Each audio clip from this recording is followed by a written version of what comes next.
Muito bom dia, meu nome é Arthur Gustavo, eu sou aluno do FV, Campus Florestal. Estou aqui hoje para apresentar para vocês meu projeto de iniciação científica intitulado como Introdução à Teoria dos Graus. O meu orientador foi o doutor e professor Luiz Gonçalves Fonseca, certo? Então vamos dar início à apresentação com as definições.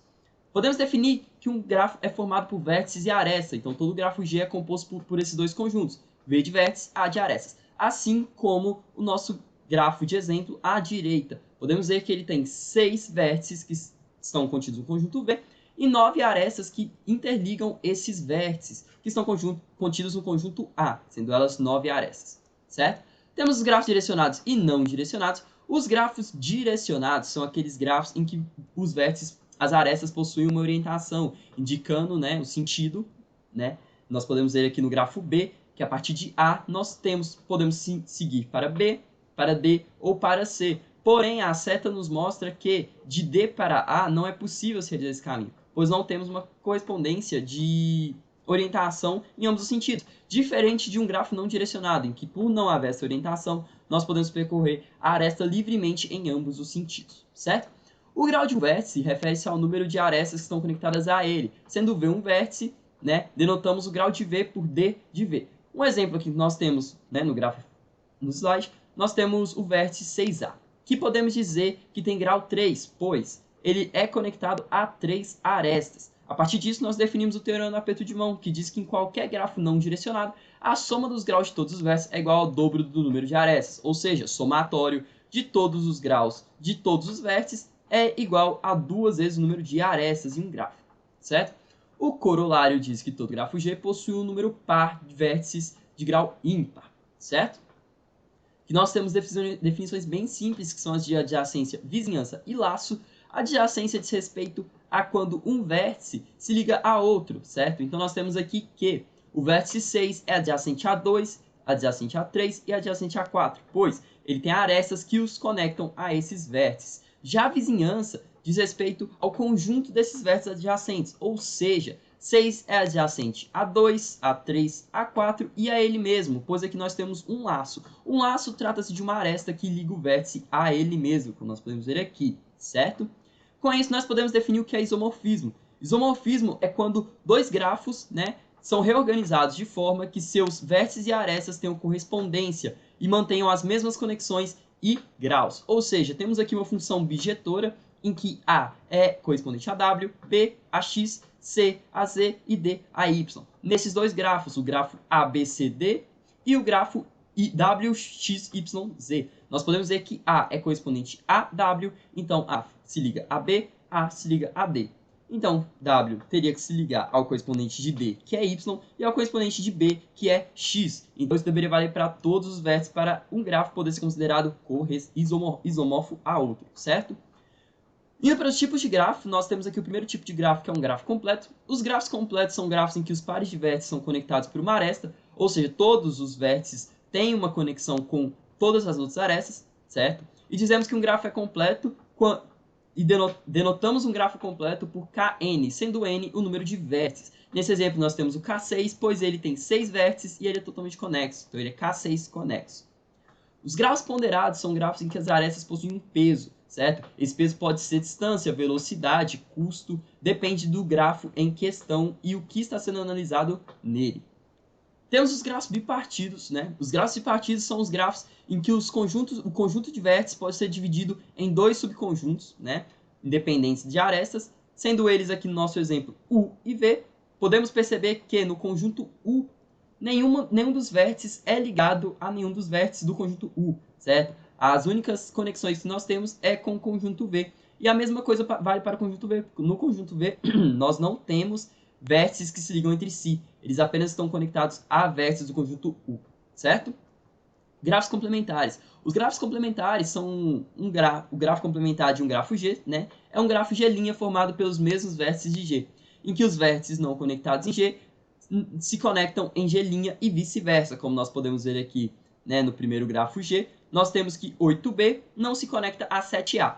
Já no grafo G', nós temos que 8B tem uma aresta que o conecta a 7A.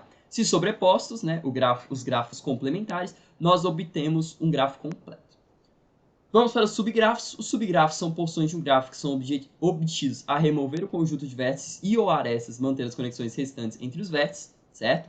Um grafo simples é um gráfico que não possui laço nem arestas múltiplas. Arestas múltiplas, como a gente pode ver aqui na imagem, são arestas, né, que conectam dois vértices, são mais de uma aresta que conectam dois mesmos vértices. Podemos ver aqui que B e D tem uma aresta P4 e uma aresta P6 para conectá-los, né? Isso são arestas múltiplas. Um grafo simples não admite esse tipo de relação de laço e arestas múltiplas. Já o multigrafo é o contrário, ele permite arestas múltiplas, sendo que pode haver mais de uma aresta ligando ao mesmo par de vértices.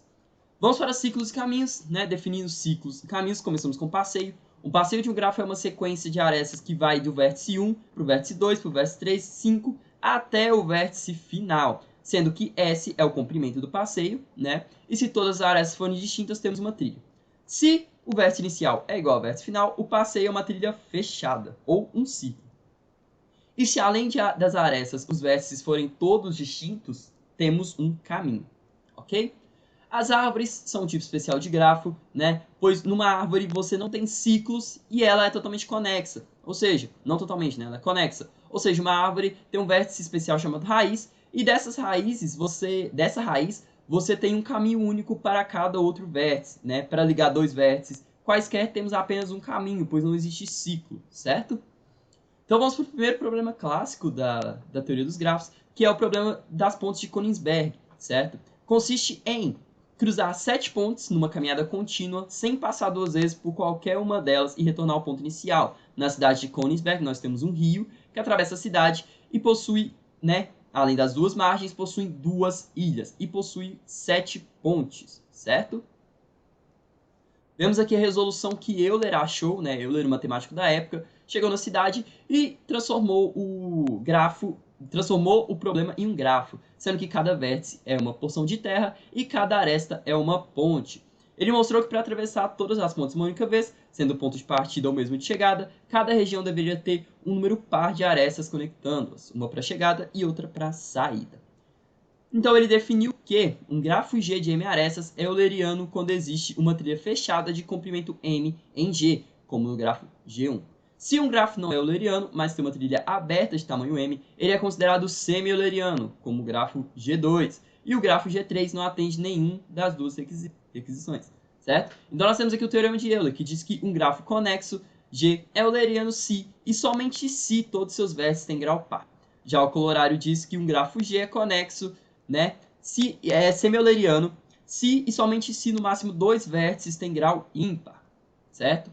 Indo para os grafos hamiltonianos, nós definimos que um grafo hamiltoniano é diferente de um grafo euleriano, pois os grafos eulerianos nós nos preocupamos em passar por todas as arestas. Já num grafo hamiltoniano, nós temos um ciclo hamiltoniano, que basicamente é um ciclo que passa por todos os vértices sem repetir vértices e sem repetir arestas, certo? Então aqui nós temos uma propriedade interessante, que um grafo hamiltoniano é sempre conexo, ou seja, sempre existe um caminho entre qualquer par de vértices, certo? Isso sendo necessário para formar um ciclo hamiltoniano, ok? Nós temos aqui os grafos planares, né? Um exemplo bem claro de grafos planares e clássicos, né, são os sólidos platônicos, que quando representados em grafos, né, nós temos o tetraedro, cubo, octaedro e dodecaedro e icosaedro. Esses sólidos, eles são grafos planares, ok? E a representação gráfica de um grafo com pelo menos um ciclo separa o plano em regiões. Essas regiões são denominadas como face e devemos atentar à face ilimitada. Aqui nós temos um exemplo de um cubo planificado e colocado como um grafo. Nós vemos aqui ele tem 1, 2, 3, 4, 5 faces, né? 5 ciclos formam essas faces, e a face externa, que é a face ilimitada, ok? Aqui temos a fórmula de Euler, que é uma relação que temos para estabelecer se um grafo é planar ou não, e o teorema diz que num grafo planar conexo, G vale M menor ou igual a 3 vezes N menos 6, sendo M o número de arestas, F o número de faces e N o número de vértices, ok?